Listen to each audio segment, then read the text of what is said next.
Hey folks, it's Marvin Cash, the host of the Articulate Fly, and we're back with another Southwest Virginia fishing report with Matt Reilly. How you doing, Matt?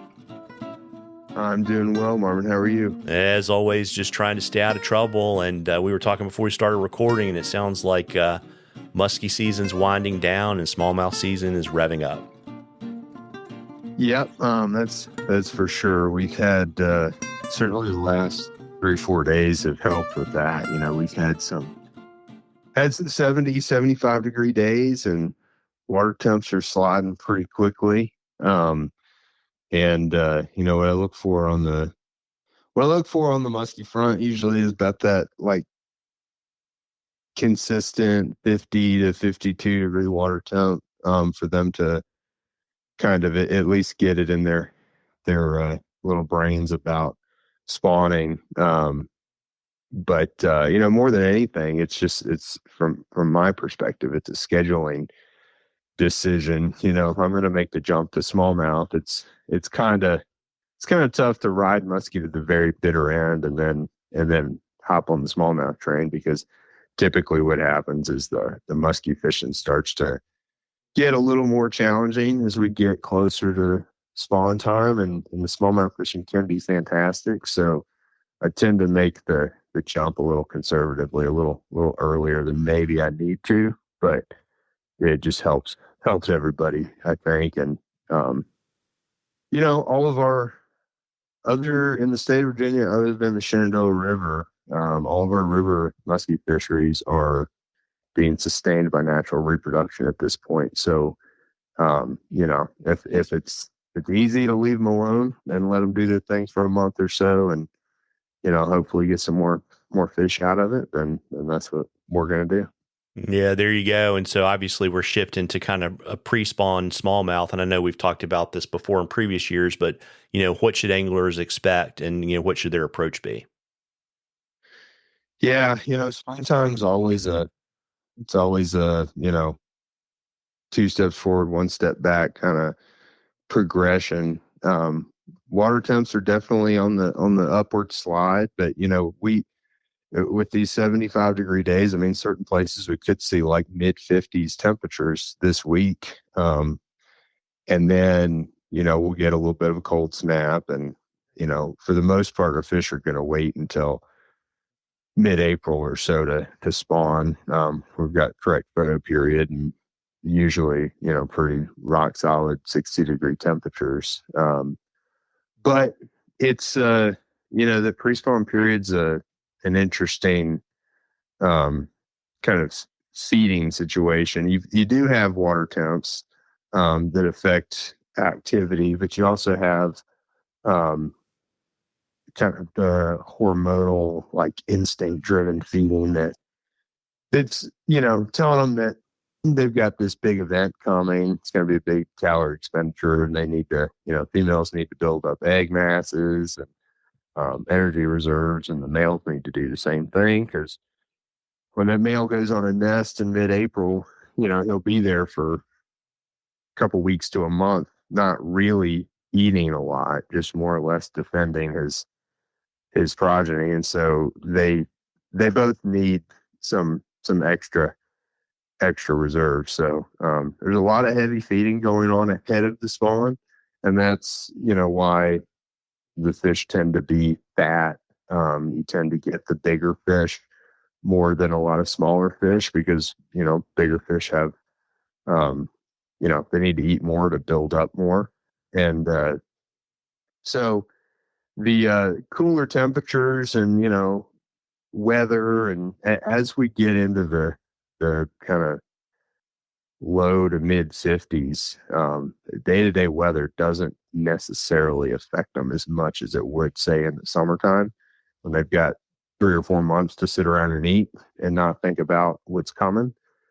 Um, so, you know, I mean, there's plenty of days in March and April where you're starting out in 20 some degree weather, snow and rain and all that kind of thing. You know, just know that they have to eat, and now is kind of the time. Yeah.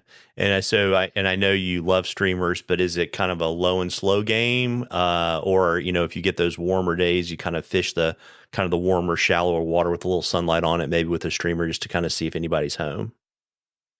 Yeah, all of the above. You know, the major food sources I look at this time of year are not necessarily food sources, but just water column uh, areas. I guess you know you've got the bottom is always going to be important because um, water's still a little cold, and the fish are potentially coming out of winter, depending on when in the year you're talking about.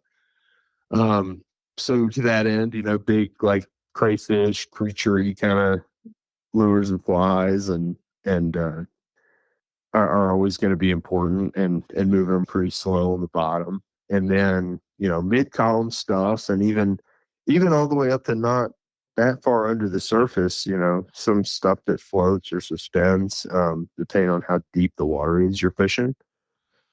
Um, but generally bait fishy and crayfishy stuff, and I'm gonna you know just one for the fun factor, and two for the ease of fishing for clients. You know, I'm always going to pick probably start with a streamer. Certainly if you have two people in the boat, you can bracket the bite with a crayfish or a more active baitfish presentation. But if it's just me, I'm probably going to pick a streamer up first and just kind of play with it and see what I can get them to do, because it's more fun. It's a little easier, and there are ways that you can really feel that out. You know, flies that do suspend pretty well, that you can either move real fast, you know, jerk strip them, or just really move them, or you know give them a couple of hard yanks and then pause them for like 4 or 5 seconds and see if anybody taps them. You know, there's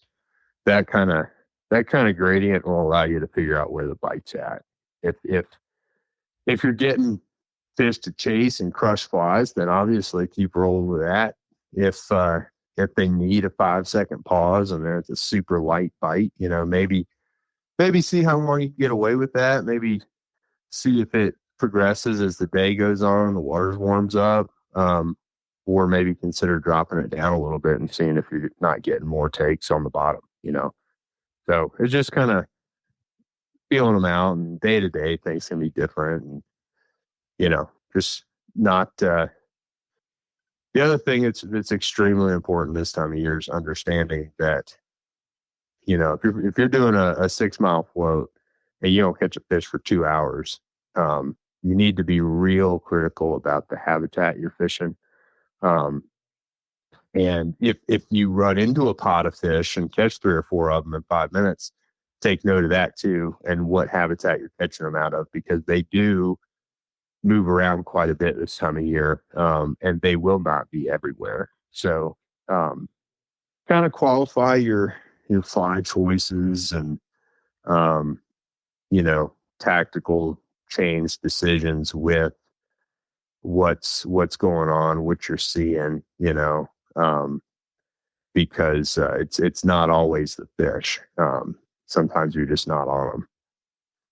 Got it. And it dovetails well. We got a question from Ben, and he kind of wanted to get kind of maybe, not pre-spawn specific, but, kind of in general, kind of your thoughts around how you approach, your fly change progression when things aren't working.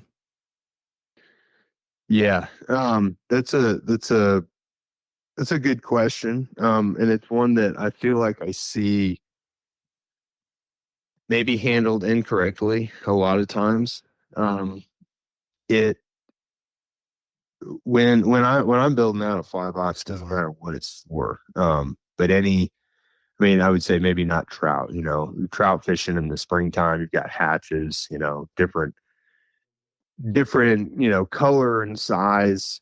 You know, dry flies will make a difference at times because the fish may key in on certain bugs, and those things are going to make a big difference. But if you're talking about a fish that is very opportunistic, capable of, I mean, this goes for just about every fish, but talking smallmouth, musky, stripers, etc.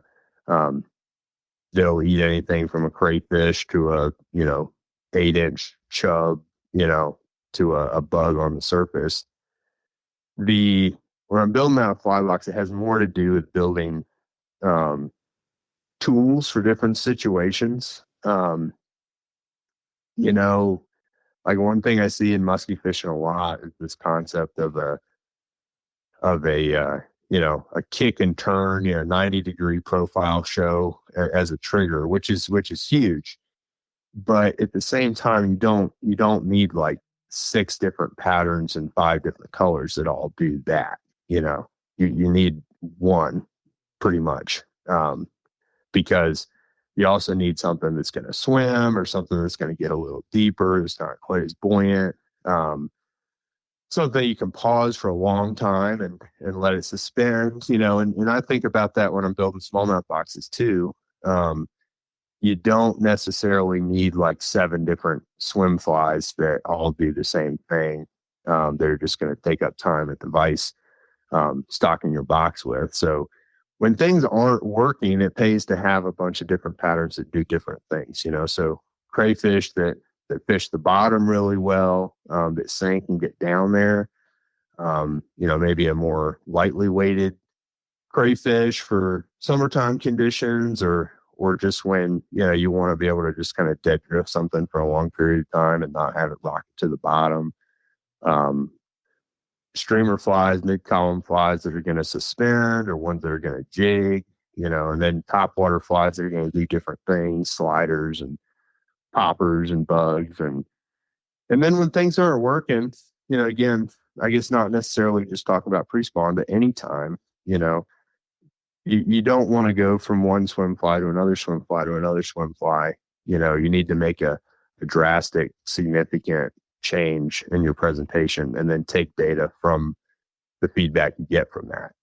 If absolutely nothing is happening on the surface, then, take it down to mid column and see what happens. If absolutely nothing is happening, then take it to the bottom, or maybe take it to the bottom first, and see. I would avoid that because mid column is just more fun than fishing the bottom. But it pays to just ask yourself the question, what's going on? And if they're not doing what you're currently doing, you need to do something very different. Um, in retrospect, I guess for me, who does it a lot, that seems relatively straightforward, but it's easy to get caught in that. Well, the mergement is not working, so let's try a CK baitfish, or let's try a game changer or something like that. When realistically speaking, they're very different patterns, but they kind of fish in the same area and do a lot of the same thing. Yeah. And I would imagine too, you kind of maybe pick the strata that you're fishing kind of, this is an insane generalization, but I won't say covering water. I don't want to get in trouble for that. It is maybe kind of time of year, you maybe kind of pick where you start in the water column, and it varies, right? Because we know in the summertime, right, more top, pre-spawn, more bottom, and you kind of pick where you want to start, based on that, and then vary off of that. Right. And to another point, which I thought that's where you were going to go with it, for a second there. It's not always your fly pattern. Like I said, talking about pre-spawn fishing, it just very basically, if you're not around fish, it doesn't matter what fly you're fishing, you're not going to catch them. You're not going to get chases or bumps or whatever. So if you've been floating 2-mile long, just kind of even current, couple little pockets on the bank, kind of, just maybe just get the heck out of there and go find some ledges or pockets or big boulder fields or just something entirely different.